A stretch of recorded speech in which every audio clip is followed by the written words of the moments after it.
کہ رمضان کا استقبال کیسے کیا جائے، رمضان کی پریپریشن کیسے کی جائے۔ دیکھیں ہمارے گھر پہ جب کوئی مہمان آتا ہے ہم اس کی تیاری کرتے ہیں، اس کے لیے ہم ایک اچھی یوں سمجھیے کہ پریپریشن کرتے ہیں، اور جیسا مہمان ویسی تیاری، جس کے لیے دل میں زیادہ محبت ہوتی ہے اس کے لیے ہم زیادہ تیاری کرتے ہیں۔ تو اب ذرا آپ سوچئے کہ ایسا مہمان جو ہماری مغفرت کروانے آ رہا ہے، ایسا مہمان جو ہمیں بخشوانے آ رہا ہے، تو پھر ہمیں اس کے لیے کتنی کوشش کرنی چاہیے۔ تو آج یہاں پر جو ہم حاضر ہوئے ہیں، اللہ کرے کہ ہم رمضان کا صحیح معنوں میں استقبال کرنے میں کامیاب ہو جائیں۔ رمضان اللہ کا احسان ہے۔ رمضان کی اہمیت کو سمجھنے کے لیے یہی کافی ہے کہ پیارے آقا علیہ الصلوۃ والسلام فرماتے ہیں کہ اگر میری امت کو معلوم ہوتا کہ رمضان کیا ہے تو وہ تمنا کرتے کہ سارا سال ہی رمضان ہو۔ سبحان اللہ۔ مولا علی شیر خدا کرم اللہ تعالی وجہ الکریم کا یہ قول کتنا نرالا ہے۔ آپ فرماتے ہیں اگر اللہ تبارک و تعالیٰ کو اس امت کو عذاب دینا ہوتا تو اس امت کو رمضان اور سورہ اخلاص عطا نہ فرماتا۔ اس کا مطلب کیا ہوا کہ یہ بخشوانے، عذاب سے بچانے کے لیے آ رہا ہے، رحمتیں برسانے کے لیے آ رہا ہے۔ کاروباری لوگ بھی مجھے سن رہے ہوں گے، جس علاقے میں جس اسٹور پر کوئی ڈسکاؤنٹ ہوتا ہے، کوئی اسکیم ہوتی ہے، فائدہ ہوتا ہے، ہم ادھر پہنچ جاتے ہیں۔ رمضان ایک ایسی اسکیم ہے، رمضان ایک ایسا بینیفٹ دیتا ہے کہ احادیث میں یہ مضمون ہے کہ فرض کا ثواب 70 گنا کر دیا جاتا ہے، نفل کا ثواب فرض کے برابر کر دیا جاتا ہے، شیطان کو بند کر دیا جاتا ہے، جنت کو تالے لگا دیے، جہنم کو تالے لگا دیے جاتے ہیں، جنت کے در کھول دیے جاتے ہیں۔ روزہ دار کے لیے چونٹیاں سوراخوں کے اندر اور مچھلیاں سمندر کے اندر دعائے مغفرت کرتی ہیں۔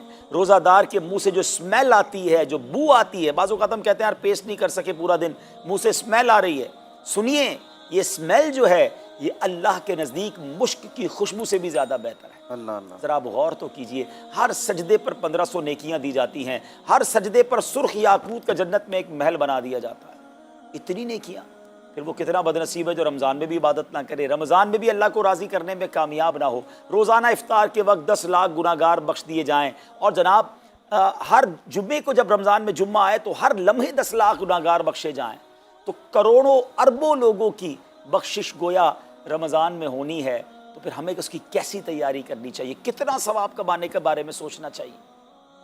لیکن یہاں ایک اور بڑی امپورٹنٹ بات ہے، ایک تو رمضان میں نیکیاں کرنی ہے، دوسرا بڑا کام یہ کرنا ہے کہ ہمیں رمضان میں گناہوں سے بچنا ہے، کیونکہ عادتیں تو ساتھ ہی لگی ہوئی ہیں نا، شیطان بند ہے لیکن ہماری اپنی عادتیں، جس کی روز حرام دیکھنے کی عادت ہے، حرام سننے کی عادت ہے، حرام بولنے کی عادت ہے، ایسا تو نہیں ہوگا نا چاند آتے ہی سارے سوئچ آف ہو جائیں گے، وہ عادتیں ساتھ ہی چل رہی ہوتی ہیں۔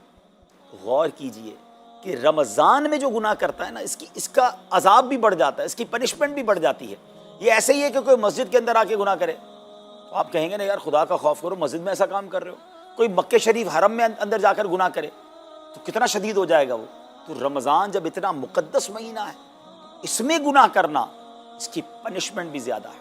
ایک بار مولا علی شیر خدا کرم اللہ تعالی وجہ الکریم نے ایک قبر والے کا حال دیکھا، اور دیکھا اس قبر والے پر عذاب ہو رہا ہے، اور وہ چلانے لگا، عرض کرنے لگا اے علی میری مدد فرمائیے، اللہ کی بارگاہ میں سفارش کیجئے۔ مولا علی شیر خدا نے ہاتھ اٹھائے کہ اے مولا اسے بخش دے۔ ارشاد ہوا اے علی اس کی سفارش نہ کریں۔ عرض کی مولا وجہ کیا ہے؟ ارشاد فرمائے رمضان کے روزے تو رکھتا تھا مگر رات گناہوں سے باز نہیں آتا۔ روزے رکھ کر گناہ کرنے والے کو اتنا عذاب، تو جو روزے ہی نہ رکھے، ایسے بھی لوگ ہیں جو رمضان میں روزے نہیں رکھتے۔ پلیز اس کو ایزی نہ لیں، ہمیں نہیں معلوم، پتہ نہیں اگلا رمضان پھر نصیب ہوگا کہ نہیں۔ پچھلے رمضان میں کتنے لوگ تھے جو ہمارے ساتھ تھے، اس رمضان میں نہیں ہے، اور اللہ پہلے تو ہم یہ دعا کرتے ہیں اللہ ہمیں یہ رمضان بھی عطا کر دے۔ زندگی کا کیا بھروسہ، دنیا کی جو کیفیت ہے آپ کے سامنے ہے، اس لاک ڈاؤن سچویشن نے، اس کرونا کے پینڈمک نے ہمیں اپنی اوقات بتا دی ہے کہ کب دنیا سے چلے جائیں گے، کبھی بھی جا سکتے ہیں۔ تو پھر اس رمضان کو تو سمجھ لیں بس ایک موقع بنا دیں، لائف چینجنگ ایکسپیرینس بنا دیں کہ بس اس میں عبادت کرنی ہے، اس میں خوب سجدے کرنے ہیں، اس میں روزے رکھنے ہیں، اس میں تراویح پڑھنی ہے، اس میں گناہ نہیں کرنے ہیں۔ اور آئیے میں آپ کو بتاتا ہوں کہ نبی پاک صلی اللہ تعالیٰ علیہ وسلم رمضان کیسے گزارتے تھے۔ ایک مسلمان کے لیے اس سے بہترین رول ماڈل کیا ہوگا کہ رمضان میرے آقا کیسے گزارتے۔ تو مختلف احادیث کا جو سمری ہے وہ یہ ہے کہ نبی پاک علیہ الصلوۃ والسلام عبادت میں کمر بستہ ہو جاتے، بستر پر کم تشریف لاتے۔ بی بی عائشہ فرماتی ہیں کہ نبی پاک کے چہرے کا رنگ بدل جاتا تھا، متغیر ہو جاتا۔ کیوں؟ کہ نبی پاک پر خوف خدا طاری ہوتا، آپ گر گڑاتے، آپ رات بھر التجائیں کرتے۔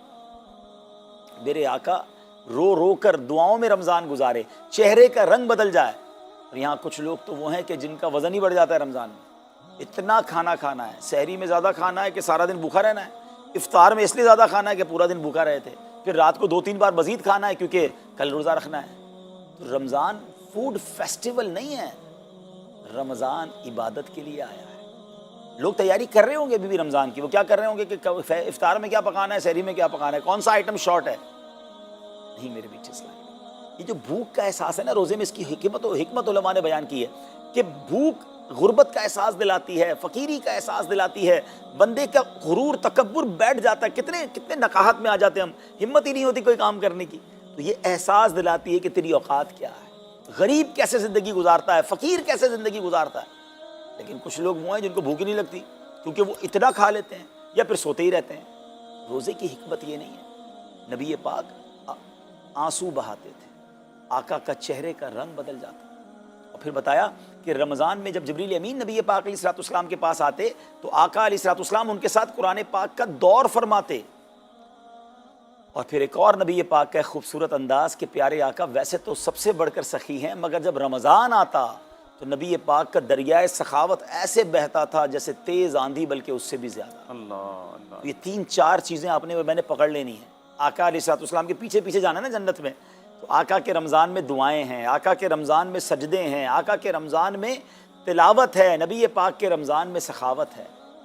ہم نے بھی یہ کام کرنا. یہ راتیں مانگنے کی راتیں، التجا کرنے کی راتیں، سجدے کرنے کی راتیں. ہمیں تہجد بھی پڑھنی ہے، ہمیں انشاءاللہ نوافل بھی پڑھنے ہیں. اور کم از کم قرآن ایک بار تو پورا انڈرسٹینڈ تو کریں نا. تلاوت، ترجمہ، تفسیر کب کریں گے؟ بڑی بڑی ڈگریاں ہیں، بڑے بڑے پاسپورٹ اور جناب بہت سارا سرمایہ ہے، مگر ایک بار بھی قرآن پورا ترجمے اور تفسیر سے نہیں پڑھا ہوگا. بہت سارے لوگ ایسے ہیں. ذرا سوچئے نا.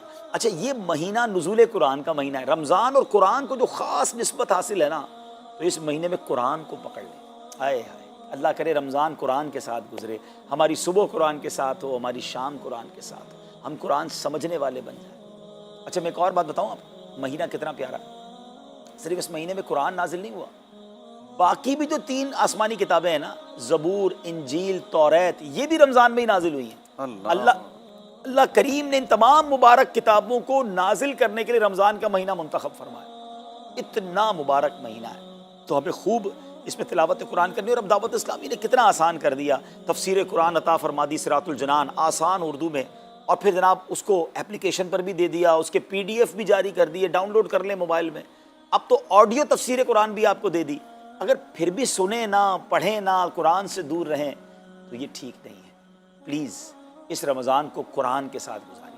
اور پھر جو نبی پاک کا جو سخاوت والا انداز ہے نا، صدقہ و خیرات کرنا، ہر سائل کو عطا فرماتے، تو یہ بھی ہمارا ایٹیٹیوڈ ہونا چاہیے کہ خوب دل کھول کر خرچ کریں.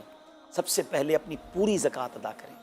یہ اتنی بڑی اب بدقسمتی ہوتی جا رہی ہے، یعنی میں ایسا فیل ہوتا ہے دنیا بھر کے تاجران اور لوگوں سے جب ہم ملتے ہیں کہ جس طرح رمضان کے علاوہ بہت تھوڑی تعداد میں مسلمان نماز پڑھتے ہیں نا 5 ٹائم، ایسا لگتا ہے اب زکوٰۃ بھی بہت کم لوگ ہی دیتے ہیں، پوری زکوٰۃ نہیں دیتے، اندازے سے نکال دی، کیلکولیشن کرتے نہیں ہیں. اور یہ بھی فیلنگز آتی ہیں کہ زکوٰۃ جتنی بڑھتی جاتی ہے نا، ہزاروں میں جس کی زکوٰۃ ہے وہ دے دیتا ہے، لاکھوں والا بھی شاید دے دیتا ہے، لیکن جب زکوٰۃ ہی کروڑوں میں پہنچ جاتی ہے نا، تو پھر یہ دل پر بھار پڑنا لگ جاتا ہے، ڈیفیکلٹ لگنا شروع ہو جاتی ہے. بندہ یہ کیوں نہیں سوچتا کہ اگر اللہ پاک نے مجھ پر لاکھوں میں زکوٰۃ ہے تو اللہ نے کروڑوں دیے تو لاکھوں میں زکوٰۃ ہے. اگر کروڑوں میں زکوٰۃ ہے تو اربوں ہیں تو کروڑوں میں زکوٰۃ ہے نا. زکوٰۃ کتنی ہے؟ ضروریات زندگی کی تمام چیزوں سے فارغ ہونے کے بعد جو مال تجارت، سونا چاندی، کیش یا پرائز بانڈ، یہ جو اس کی تفصیلات ہیں، اس پر 2.5% ہے. میں ایک اور لاجک سے آپ کو بات سمجھاؤں. اگر اس لاجک سے سمجھیں تو زکوٰۃ تو 1-1.5% بنتی ہے. وہ کیسے؟ ہم سب کے گھر نکل گئے، اس پہ زکوٰۃ نہیں ہے. ہماری گاڑیاں نکل گئیں، اس پہ زکوٰۃ نہیں ہے. جن کی فیکٹریاں ہیں وہ فیکٹریاں بھی مائنس کر دی گئیں. جن کی دکانیں ہیں وہ دکانیں بھی مائنس ہو گئیں. اچھا جناب اس کے علاوہ اگر کرائے پہ کچھ پراپرٹی دی ہوئی ہے اس پر زکوٰۃ نہیں ہے. اگر ان سب پر زکوٰۃ ہوتی، یعنی جو کچھ میرے پاس ہے ان سب پر ہوتی تو کتنی زیادہ ہو جاتی. اور اتنی ساری چیزیں نکل گئیں تو پھر تو اگر ٹوٹل پر لگائیں تو 1-1.5% ہی بنتا ہے. اب جب سب کچھ نکالنے کے بعد تھوڑے سے مال پر 2.5% ہے اور بھی سال میں ایک بار ہے، تو اس کو بھاری نہ سمجھیں. یہ بربادی ہے جو زکوٰۃ نہیں دیتے. یاد رکھیے گا حدیث پاک کا مضمون ہے کہ یہ مال کا میل ہے، جس مال سے مل جائے اس مال کو بھی برباد کر دیتا ہے. بربادیاں آتی ہیں، بے سکونیاں آتی ہیں، بیماریاں آتی ہیں، اور آگے جو دے دیتا ہے سبحان اللہ، اس کے بارے میں حدیث پاک میں آتا ہے کہ اپنی زکوٰۃ دے کر اپنے مالوں کو مضبوط قلعوں میں قید کر لو، سیکیور کر لو اپنی زکوٰۃ کو. اب غور کر لیجئے، اگر آپ چاہتے ہیں آپ کا مال سیکیور ہو جائے، آپ پریشانیوں سے بچیں، تو اپنی زکوٰۃ کو، اپنے مال کو سیکیور کریں. پھر آگے پیارے آقا علیہ الصلوۃ والسلام کی کیسی خوبصورت احادیث ہیں. ہم اور آپ چاہتے ہیں نا ہمارا مال، لوگ کہتے ہیں یار انشورنس ہونی چاہیے، آگ نہ لگ جائے، چوری نہ ہو جائے، ڈوب نہ جائے. آئیے میں آپ کو ایک مدنی انشورنس بتاتا ہوں. حدیث قدسی، حدیث قدسی کس کو کہتے ہیں؟ فرمان نبی پاک علیہ الصلوۃ والسلام، زبان اللہ کے حبیب علیہ الصلوۃ والسلام کی ہو، فرمان اللہ تبارک و تعالیٰ کا. اللہ فرماتا ہے، حدیث پاک کا مضمون ہے، اے ابن آدم اپنا مال میرے پاس جمع کروا دے، نہ جلے گا، نہ ڈوبے گا، نہ چوری ہوگا، کم نہیں ہوگا. میں تجھے اس دن لوٹاؤں گا جس دن تجھے ایک ایک نیکی کی ضرورت ہو. کون سا دن؟ جب ماں نیکی نہیں دے گی، جب باپ مدد نہیں کرے گا. Each and everybody segregated, bifurcate ہو گئے ہوں گے، الگ الگ ہو گئے ہوں گے، نفسا نفسی کا دور ہوگا. وہاں میرے وہ اعمال کام آئیں گے. اللہ فرماتا ہے میں تجھے اس دن لوٹاؤں گا. اچھا جتنے جمع کیے اتنے ہی لوٹائے گا. اللہ اکبر. سنیے اللہ کے حبیب علیہ الصلوۃ والسلام فرماتے ہیں، جس کا مضمون ہے کہ جب بندہ اللہ کی راہ میں خرچ کرتا ہے نا، تو وہ صدقہ بندے کے ہاتھ سے نکل کر اللہ کے دستے قدرت میں چلا جاتا ہے. اور اللہ کریم تمہارے صدقوں کو پالتا ہے جس طرح تم اپنے جانور کے بچوں کو پالتے ہو. بچہ ہوتا ہے نا جانور کا، بڑا ہو جاتا ہے. فرمایا بندہ کھجور کا صدقہ دے گا، اللہ پہاڑ جتنا عطا فرمائے. اس دن بھی ملے گا اور ملٹیپلائی ہو کر ملے گا. اچھا جو ادھر خرچ کیا ادھر کیا ملے گا؟ ادھر بھی نبی پاک علیہ الصلوۃ والسلام فرماتے ہیں، جس کا مضمون ہے میں قسم کھا کر کہتا ہوں، یعنی نبی پاک تو جو فرمائے حق ہے. اس حدیث میں تو آقا علیہ الصلوۃ والسلام قسم اٹھا رہے ہیں کہ میں قسم کھا کر کہتا ہوں کہ اللہ کی راہ میں خرچ کرنے سے مال کم نہیں ہوتا. نہ ادھر کم ہونا ہے اور ادھر بھی ملنا ہے، تو پھر تو سودا کتنا نفع والا ہے. اور یہ آپ چیک کر لیں پوری دنیا میں جہاں مجھے سنا جا رہا ہے کہ جو لوگ پوری زکوٰۃ دیتے ہیں نا، ان کا مال ملٹیپلائی ہوتا ہے. اگلے سال زیادہ زکوٰۃ دے رہے ہوتے ہیں. زیادہ زکوٰۃ کیسے ہو گئی؟ کیونکہ مال بھی بڑھ گیا. تو ادھر بھی بینیفٹ ہے، ادھر بھی بینیفٹ ہے، نقصان کا سودا ہی نہیں ہے. پھر چاہتے ہو بلاؤں سے بچ جائیں، تو روایتوں کا مضمون ہے کہ صدقہ بلا اور بندے کے بیچ میں آ جاتا ہے. بلا اترتی ہے، صدقہ روک لیتا ہے، لڑائی کرتا ہے اس سے، اور بندے پر بلائیں اور پرابلمز اور ڈیفیکلٹیز آنے سے اسے روکتا ہے. تو اگر چاہتے ہیں کہ برائیوں کے دروازے بند رہیں، چاہتے ہیں کہ بری موت سے بچیں، چاہتے ہیں کہ رزق میں اضافہ ہو، چاہتے ہیں کہ بلاؤں سے بچیں، ادھر بھی مال میں اضافہ ہو، ادھر بھی خزانے ملیں، تو اللہ کی راہ میں دل کھول کر خرچ کریں. اور یہ مہینہ it's the right month for generosity. یہ بہترین مہینہ ہے سخاوت کرنے کا، کیونکہ نبی پاک کا یہ انداز تھا کہ رمضان میں خوب سخاوت فرماتے. تو غریبوں کی مدد کریں، ایسی مدد کریں کہ چہروں پہ مسکراہٹیں آ جائیں، لوگوں کے دسترخوان اچھے ہو جائیں، ان کے گھروں میں بھی کچھ اچھے کھانے پہنچ جائیں. اور اس میں سب سے بہترین طریقہ یہ ہے کہ اپنے غریب رشتہ داروں کو آپ مدد کریں. اگر وہ مستحق ہے نا زکوٰۃ کے، تو حق ہے کہ سب سے پہلے اپنے غریب رشتہ داروں کو. پھر زکوٰۃ بچ جائے تو عاشقان رسول کی عظیم الشان بڑی تحریک دعوت اسلامی آپ کے سامنے ہے، جو 80 سے زائد شعبہ جات میں دین متین کی خدمت کر رہی ہے. 891 جامعۃ المدینہ ہیں، 4300 مدرسے ہیں. آل ٹوگیدر 3.25 لاکھ بچے اور بچیاں عالم بن رہے ہیں، عالمہ بن رہے ہیں، حافظ بن رہے ہیں، ناظرہ قرآن، اور ان سے کوئی فیس بھی نہیں لی جا رہی. ہزاروں بچے فری آف کاسٹ ہمارے پاس ایکوموڈیشن رکھے ہوئے ہیں، جن کو کھانا پینا رہنا دعوت اسلامی نے دینا ہے. 92,000 حافظ قرآن بن چکے ہیں. آپ ذرا سوچئے یہ امت کی کتنی بڑی خدمت ہے کہ علماء دینا، حافظ قرآن، مسجدوں کے امام یہاں سے پروڈیوس ہوتے ہیں. اور پھر آگے چلیں تو دعوت اسلامی نے اسلامک میڈیم اسکول بنائے دارالمدینہ، 103 سے زیادہ اس کی برانچز ہیں. پھر سال کی 600 کے قریب مسجد دعوت اسلامی بناتی ہے.